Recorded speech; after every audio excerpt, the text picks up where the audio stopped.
E to the power I phi जो होता है, अगर हम उसे कॉम्प्लेक्स को ओपन करें तो वो cos phi plus iota time sine phi बनता है. ठीक है, बेसिक कॉम्प्लेक्स मैथ है. If you take mod both side, it means कि मुझे रियल पार्ट का स्क्वायर प्लस इमेजिनरी पार्ट का स्क्वायर को रूट में रखना है.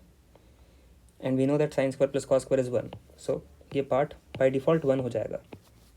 It is simple to do. Second point, सिर्फ इस पार्ट को देखो. ये पार्ट और कुछ नहीं है, ये न्यूमरेटर है. न्यूमरेटर को ही लिखा है बस. अगर इस न्यूमरेटर वाले पार्ट पे पूरे पे कॉन्जुगेट अप्लाई किया जाए तो कॉन्जुगेट इंडिविजुअली स्प्लिट हो सकता है. It is possible. फिर चाहे वो एडिशन साइन हो, सब्ट्रैक्शन, मल्टीप्लिकेशन या डिवीजन, स्प्लिट कर दिया. आर अपने आप में एक रियल नंबर रेडियस ही है, तो वो रियल है, इसलिए उसके कॉन्जुगेट का जो आंसर आएगा वो रियल ही आएगा. उस पर कोई चेंज नहीं आया. Conjugate of conjugate cancel out हो जाते हैं. ठीक. कॉन्जुगेट लगाने का मतलब क्या है? उसके कॉम्प्लेक्स पार्ट का साइन चेंज करना. तो आई फाई था, माइनस का आई फाई हो गया. अब ये एक्सप्रेशन देखो, ये वाला एक्सप्रेशन और कुछ नहीं, ये डिनोमिनेटर ही है. इट मीन्स जो भी ऊपर लिखा हुआ है उसका कॉन्जुगेट नीचे लिखा हुआ है. और मॉड्यूलस के अंदर आप सिंपल z का कॉन्जुगेट करो या फिर कॉन्जुगेट लगा के मॉड्यूलस लगाओ, दोनों ही सेम रिजल्ट देते हैं, क्योंकि मॉड्यूलस के अंदर हमें रियल पार्ट और इमेजिनरी पार्ट का ही स्क्वायर करना है. तो कॉन्जुगेट लगने से, यानी कि आयोटा का साइन चेंज होने से, रियल और इमेजिनरी पार्ट पे स्क्वायर लगने से कोई फ़र्क नहीं आता. In conclusion, denominator and numerator both are same after applying their conjugate also in the modulus, which means कि दोनों पार्ट कैंसिल होके 1 बनने वाले.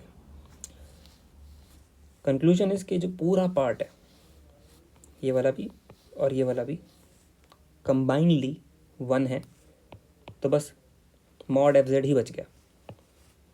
अब ये इंटरेस्टिंग है. एफ जेड को लेके चले थे एनालिटिकल, स्मॉल एफ को.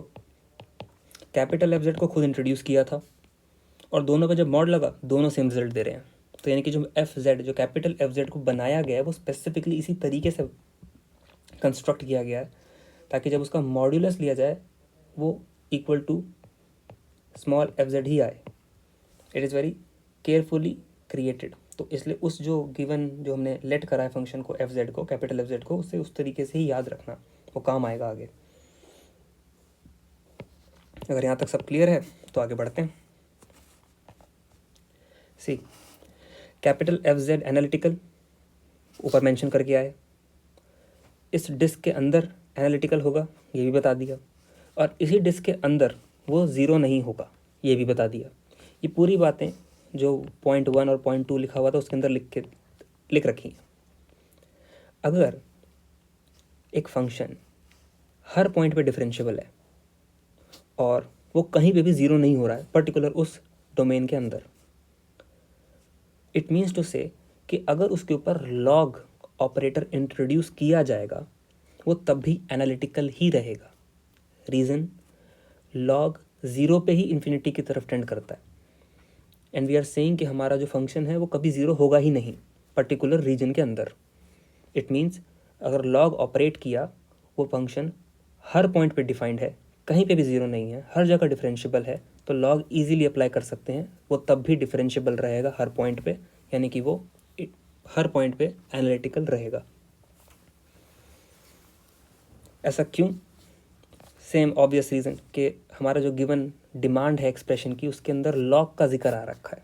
हर पॉइंट पे उसने हर एक्सप्रेशन में लॉग इंट्रोड्यूस कर रखा है. तो अभी तक हम कैपिटल एफ जेड की ही बात कर रहे थे, मॉड की बात कर रहे थे क्योंकि उसका भी जिक्र आया था. अब फाइनली हम लॉग की बात कर रहे हैं कि अगर लॉग ऑपरेट कर दिया जाएगा then it would make what sense. तो थोड़ा आगे बढ़ें. पूरे थ्योरम का बस एक यही पार्ट है विच इज़ स्लाइटली वेग इन अ सेंस, क्योंकि जो फंक्शन है कैपिटल एफ जेड वो प्योर सेंस में डिफाइंड नहीं है. व्हाट इट मीन्स इज कि अगर मेरे पास कैपिटल एफ जेड डिफाइंड नहीं है, मैं उस पर लॉग ऑपरेटर लगा रहा हूँ, मुझे पता है कि वो रियल रहेगा, वो एनालिटिकल रहेगा, उसके अपने रियल और इमेजिनरी पार्ट दोनों होंगे, fine. But the expression says कि जो उसका रियल पार्ट है वो हार्मोनिक होगा उस पर्टिकुलर डिस्क के अंदर. हार्मोनिक होने का मतलब है कि अगर मैं उसके रियल पार्ट का पार्शियल डिफरेंशिएशन करूँ एक्स के रिस्पेक्ट में और वाई के रिस्पेक्ट में तो उसका सम 0 आएगा, यहाँ पे लिखा है। अब ये थोड़ा सा अनोइंग है बिकॉज अगर आपको रियल पार्ट उसका पता है तो आप उसका इमेजिनरी पार्ट फाइंड कर सकते हो और ऐसा करने से आपको पूरा का पूरा एफ जेड ही मिल जाएगा, विच इज़ ईजिली फाइंड क्योंकि उसके मेथड्स हैं। यहाँ एफ जेड प्रॉपर वे में डिफाइंड नहीं है, लेकिन रियल पार्ट को उसने हार्मोनिक कहा है। सो आई वुड से कि ये वाला पार्ट एक वेग सेंस में है, इसके पीछे का कुछ सिग्निफिकेंस ज़रूर होगा which I am not able to know कि एग्जैक्टली वो क्या है, but if I will figure it out कि इसका रीज़न जेन्युइन क्या है या फिर अगर आपको मिले then do let me know. So kind of ये वाला पार्ट जो है थोड़ा सा याद करने का ही रह जाता है कि उसने इसको हार्मोनिक कहा है। क्यों आई डोंट नो, बट उसने कहा है, इसका इस्तेमाल भी नहीं किया इंटरेस्टिंगली, बट कहा है then it makes some sense.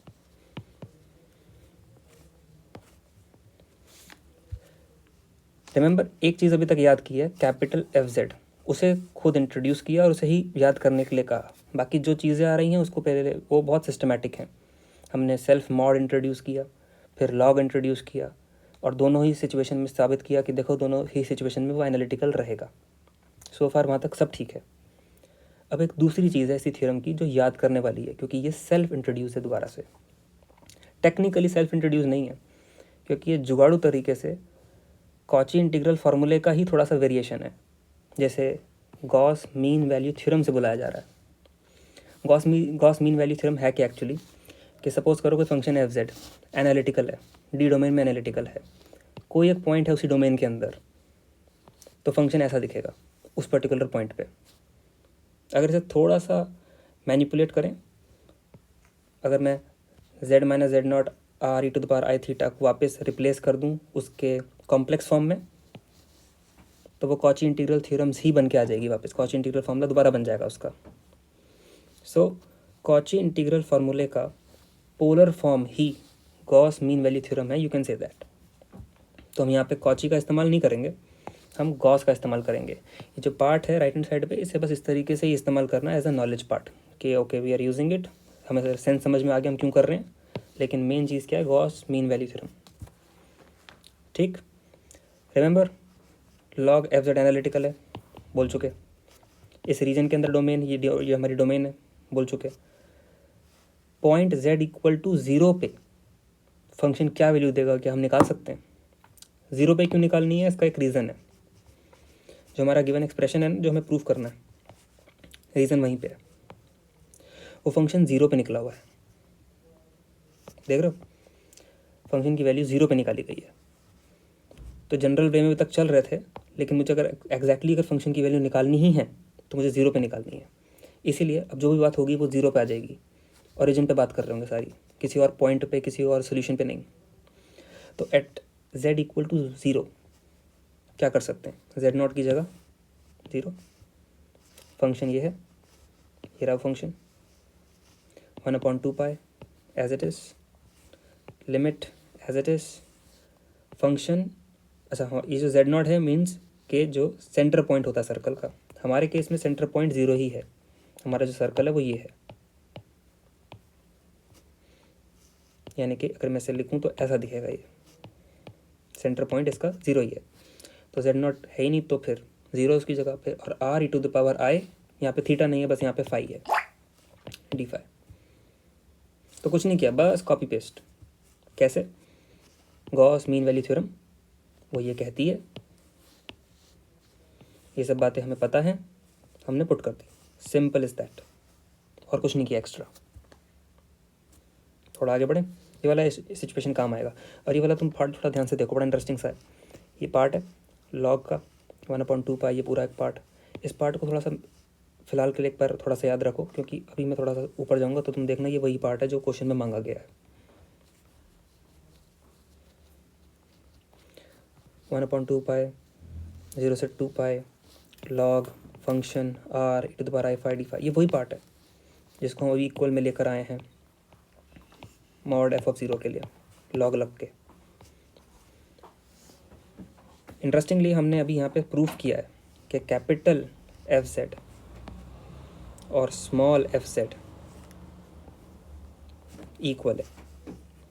तो अभी हम यहाँ पे एक्सप्रेशन लिख तो ज़रूर रहे हैं कैपिटल एफ जेड के लिए, क्योंकि हमने उसी के लिए प्रूफ किया है, बट अगर हम चाहें तो इसको पूरे एक्सप्रेशन को स्मॉल एफ जेड से रिप्लेस कर सकते हैं, क्योंकि वो अभी ही इक्वल प्रूफ किया। उसको प्रूफ इक्वल करने का रीज़न यही था कि जब हमें ज़रूरत पड़ेगी तब इनको इंटरचेंजेबली इस्तेमाल करेंगे। तो अगर हम स्मॉल एफ लगाएं या कैपिटल एफ लगाएं, it would make no difference mod के अंदर, लेकिन अलग से वैसे वो डिफरेंट है, मॉड में वो सेम हो जाते हैं। अगर ये एक पार्ट हो गया है तो वापस से क्वेश्चन के उसी पार्ट पे आते हैं जो हमने सबसे पहले लिखा था लेट करके। इसकी भी वैल्यू 0 पे निकाल लेते हैं, इसकी तो निकाल ली। ये वाला एक्सप्रेशन जैसे हमने पहले इंट्रोड्यूस किया था लेट करके, ये 0 पे क्या दे रहा है, और वो भी मॉड के अंदर। तो 0 पे क्या दे रहा है, जहाँ पे भी z है वहाँ 0 लगा देते हैं। ये z है, ये भी z है, 0 कर दो, ये पार्ट ख़त्म, आर स्क्वायर बचेगा बस।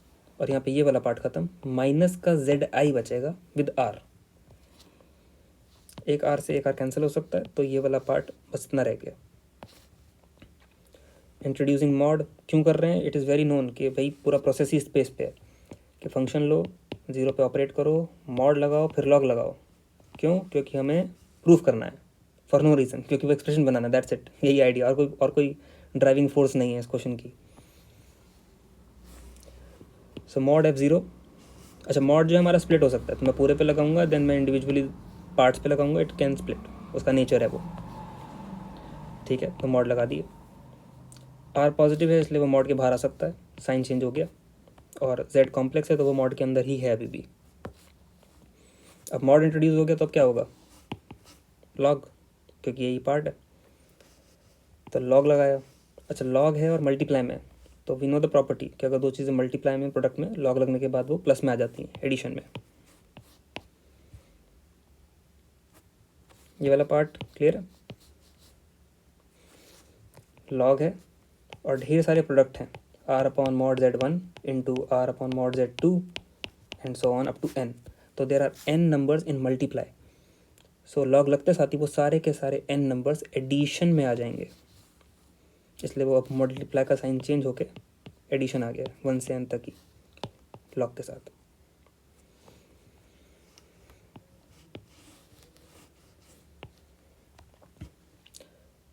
एंड टेक्निकली हमारा प्रूफ हो चुका है। ये वाला पार्ट एज इट इज़ रखो, ये वाला पार्ट भी एज इट इज़ रखो। लॉग कैपिटल F0 की जगह पे ये वाला पूरा पार्ट लिख सकते हैं। ये वाला कब आया था, जब Gauss mean value theorem proof की थी। या बाकी का पार्ट उस तरफ। रिमेंबर कैपिटल F को स्मॉल f से रिप्लेस किया जा सकता है इन मॉड ओनली, बस वही किया है। और ऐसा करते ही you are very well completed the proof. इसका इतना ही कंक्लूजन है, एज यू कैन सी है।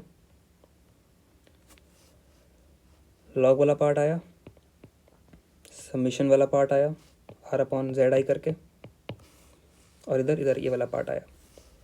इस वाले पार्ट के लिए हमने जो इस्तेमाल किया था वो था कैपिटल F का जो एक्सप्रेशन हमने नया इंट्रोड्यूस किया था, न्यू फंक्शन। और इस वाले पार्ट के लिए गॉस मीन थ्योरम इस्तेमाल की थी।